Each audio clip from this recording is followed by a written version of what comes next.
So there's an expression, may you live in interesting times. And this is actually a Chinese curse that was mentioned earlier today at our annual Bank Executive and Board Compensation Conference, which is taking place in spectacular Florida at the Ritz-Carlton Amelia Island. Now, the bankers that I had an opportunity to chat with today continue to share some of the real risks and pressures that they're dealing with. Of course, interest margins remain high on the list, as do regulatory and compliance costs. But I think we need to add another issue to the proverbial mix. Yesterday, the director of the Consumer Financial Protection Bureau made very clear that the scraping of customer data is something that the CFPB is entirely behind.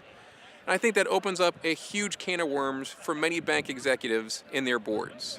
Thinking about the customer relationships that they've spent time and money to develop, and the expectation that individuals have to know that their money is safe, well, I think that can be compromised if things go in a certain direction. Certainly, the fintech side of the world will be open to the sharing of information, the sharing of data, but I wonder if we need to look at things like the healthcare industry does in protecting a consumer's rights in a way that may not be discussed at the moment. So that's a major issue that started to be discussed earlier today, and I anticipate covering in greater detail tomorrow. We also looked at the impact that Wells Fargo has had in terms of loyalty and customer expectations on banks across the country. Loyalty and trust are two major issues that are addressed at events like this. What I'm hearing is that there's got to be a consistent push to win and earn and maintain the reputations that have been developed over the years. One interesting point, that bill pay is the thing that banks can provide that provides the stickiest opportunity to stay engaged with their customer. I thought that was pretty interesting, and it's a telling feature.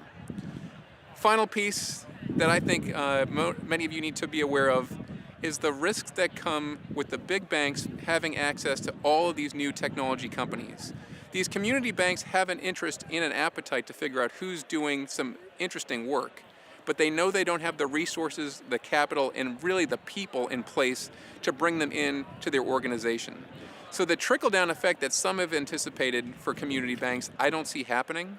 And as we talk about how you're going to strengthen and position your institution for success, you've really got to be aware that you've got to look at the team you have and the team that you want to start to surface some new ideas that can position you for your future success.